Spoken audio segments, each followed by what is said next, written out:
I hope you enjoyed that beautiful I'll Be Home for Christmas. That's beautiful. So what does being home for Christmas feel like? For those of us who have a beautiful family and a nice home situation and there's peace and you come together and enjoy and laughter and all that love, how does that feel when we walk in on Christmas Day to be with those that we love? Awesome. Can you feel that feeling right now? Experience that feeling right now of being home. But what about those of us who don't have that? Who maybe are alone at Christmas? Or maybe we have dysfunctional families. Maybe we've suffered through abuse and trauma from our families. What does home for Christmas mean to us then?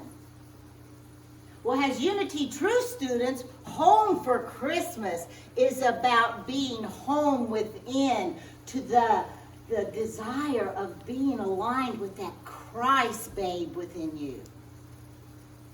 The Christ consciousness, what does that mean? It means that it is an idea of the Christ. It's not this entity that lives within us.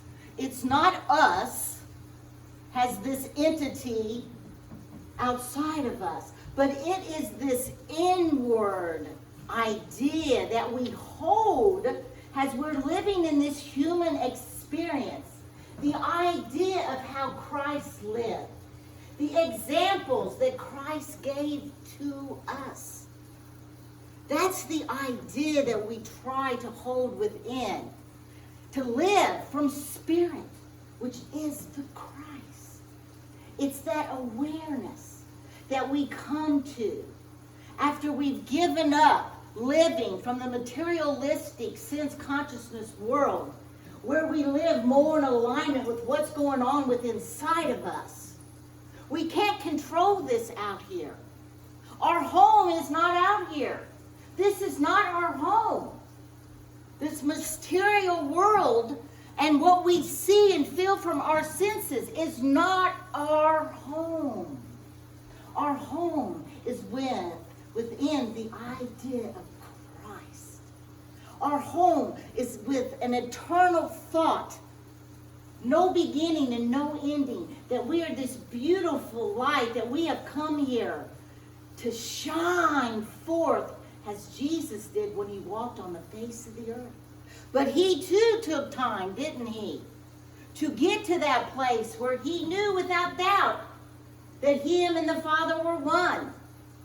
We knew without doubt that he lived from a consciousness that transcends all of the material world, that transcends all of the pain and the struggles that we will experience in our lifetime.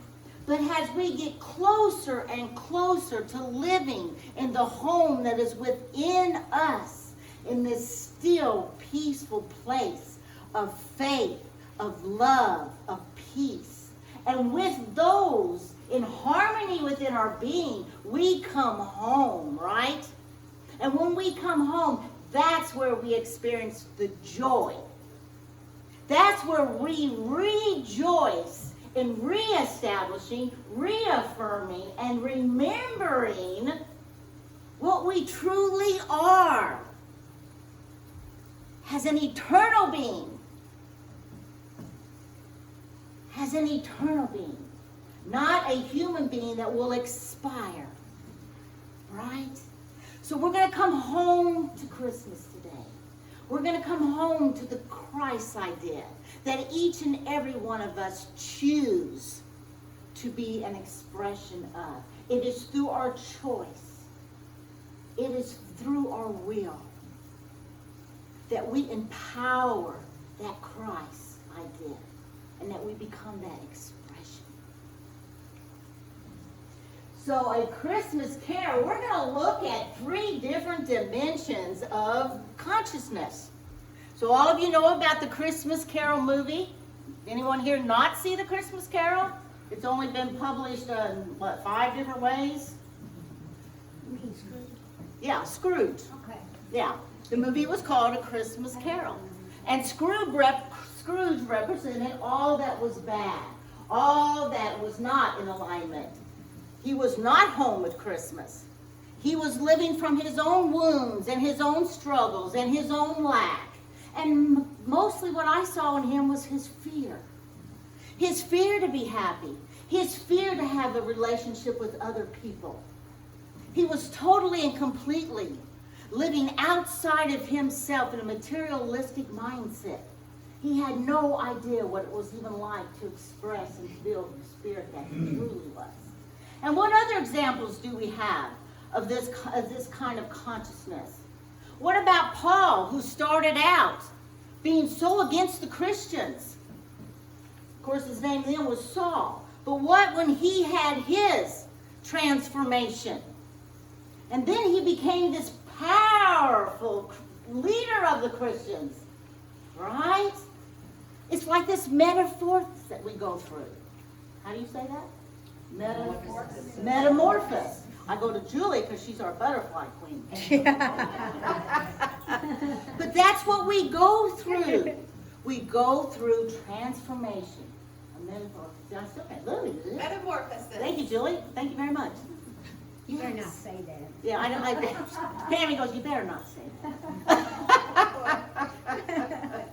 So that's what happens when we reestablish, when we remember what we are. So we see that throughout the Bible. What about Job? Look at all the people outside of himself that he went to. All his 3 friends that were trying to comfort him, guide him. But people cannot lead us into the home of Christmas within ourselves. We are the only ones that can bring ourselves to that awareness and consciousness. So Job is another prime example. When he connected to the Holy Spirit, he knew without doubt, with total and complete faith, that he was one with the Father. That he was made in the image and likeness of God, as we are. As we are. Right? Yes. So, let's go to the next step. They take him back to his past. So how many ghosts of Christmas past do you all have within you? Oh my! So let's see, when we do the burning bowl ceremony, let's give Marilla 5 pieces of paper to burn. Let's put Marilla outside. I may have to really have a lot of those flash papers, won't I? But that's what it's all about.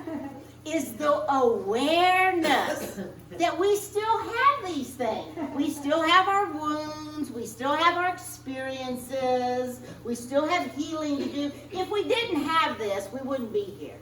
We would have transcended, right? But we are in the state of ascension right now. We know that we are working toward ascending above, rising above the turmoil, the conflict.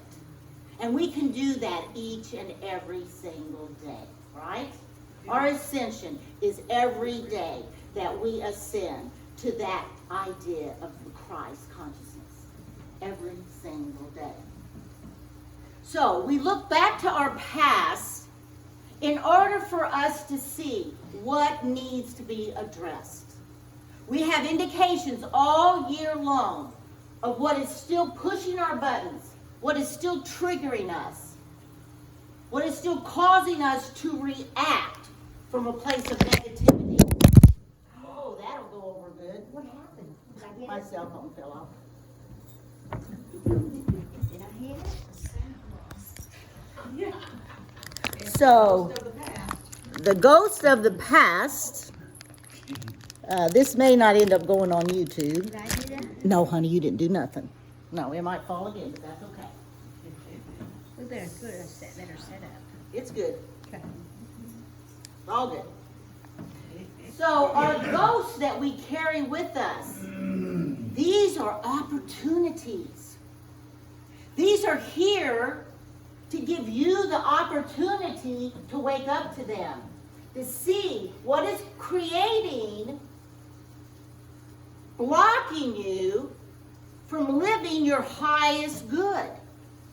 If you cannot truly say that I am living my highest good, the fullness of my potential, I am a radiating light unto this world. If you're not getting up saying that every day, then why aren't you? What ghost do I have? What spirit do I have that is appearing to be dark to me? That is appearing to bring things into my life that I don't want to create. Because you are creating every single second that you take a breath, you're creating. I say this every week because it is so important that we grab a hold of that state of consciousness so that this coming year in 2020, with all the universal forces shedding light on us and giving us anything we desire, because that energy is at a very heightened place right now. So whatever you are coming from, whether it's negative or positive, you're going to create that pretty quickly right now. Because we've gone into the fourth dimension. We're no longer three-dimensional beings. We have the ability to create and to actually advance to that fifth dimension of living from the heaven within. Has heaven, has God, has the Christ consciousness. So think about that before you come in next week, before you get ready to let go of some things. Maybe play this week, maybe keep a journal going of what is upsetting you through your week.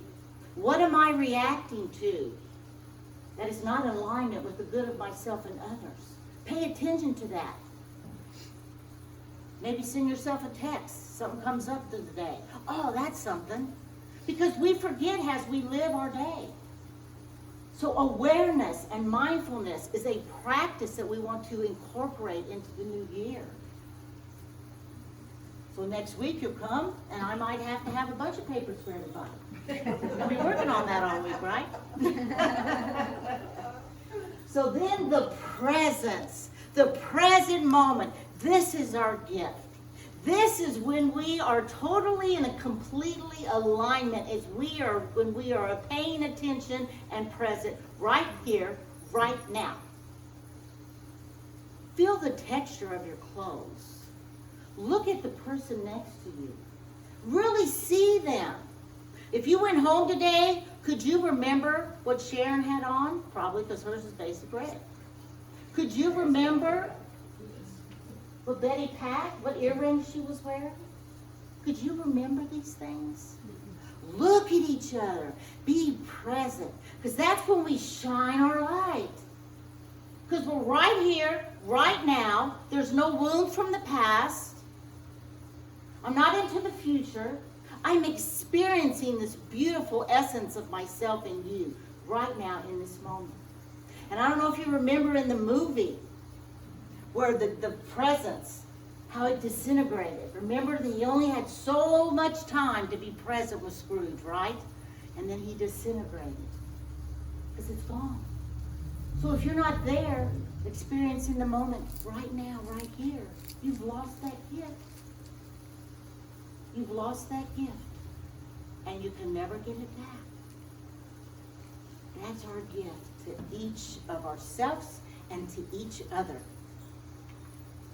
Are you the ghost of Christmas future? And of course, he's got the cell phone in his hand.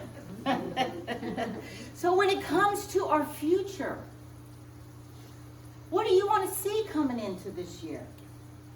With your ability to create and knowing that you're responsible for what's going to be in your reality this year, what's that look like for you? Since you know that you have that power, don't you think you'll start envisioning what you'd like to see? How do you want to feel this year? Do you want to feel part of the drama, part of the conflict, part of the political illness that's out here? Do you want to be present in that? No. The only thing that we can do and change is ourselves.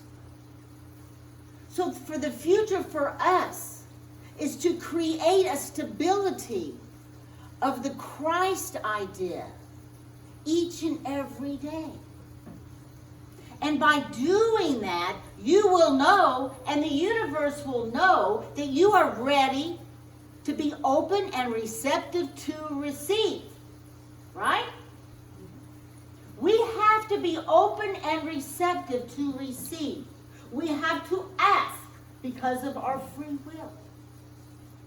Every single day, I make sure I affirm that. I am open and receptive to receive the highest good for myself. Because in doing so, I have also affected the highest good for the world. Because my vibration has risen above, has transcended above. And that ripple affects out to the world. And it helps the world to raise its frequency just as well.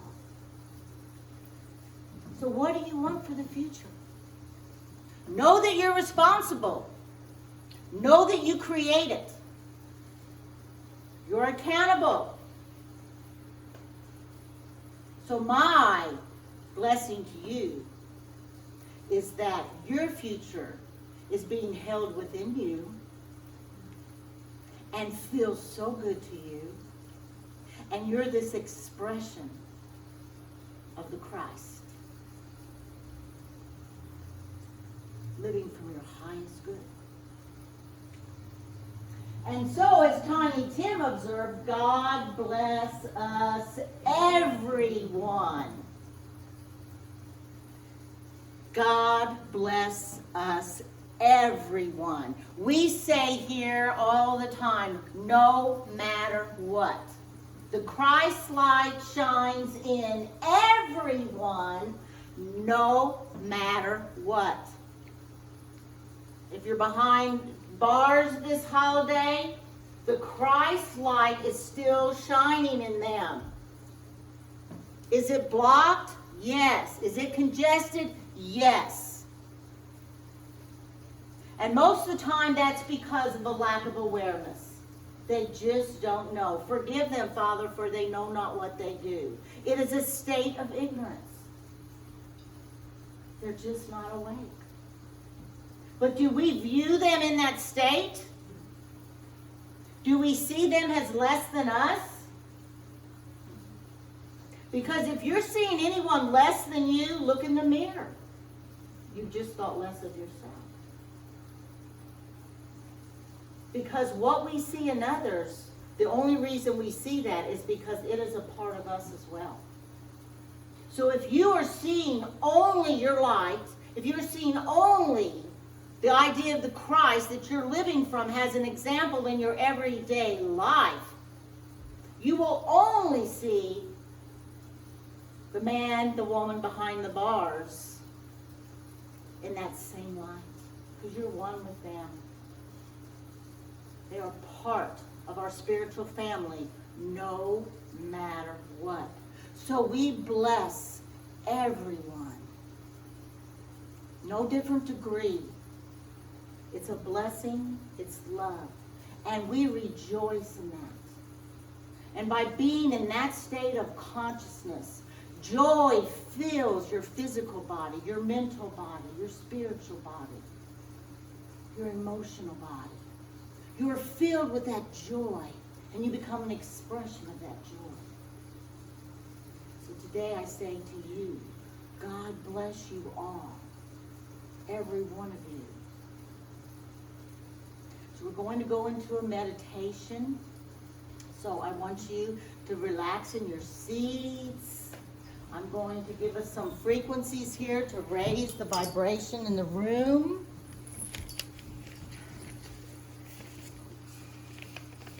I forgot to pick up my meditation because I was so busy with everybody. And I don't think it's here either.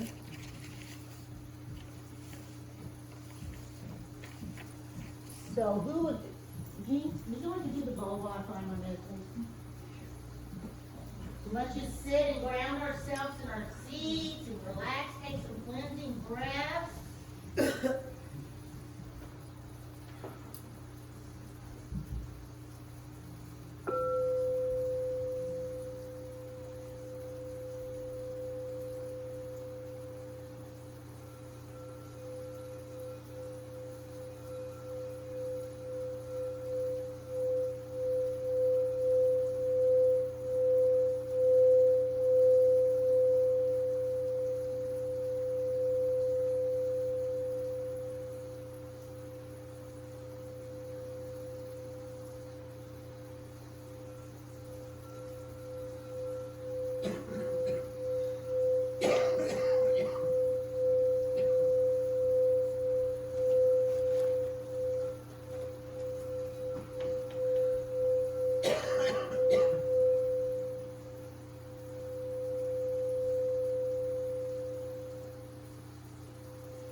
So, leading into meditation, we're going to sing Silent Night, and then we'll go into our meditation.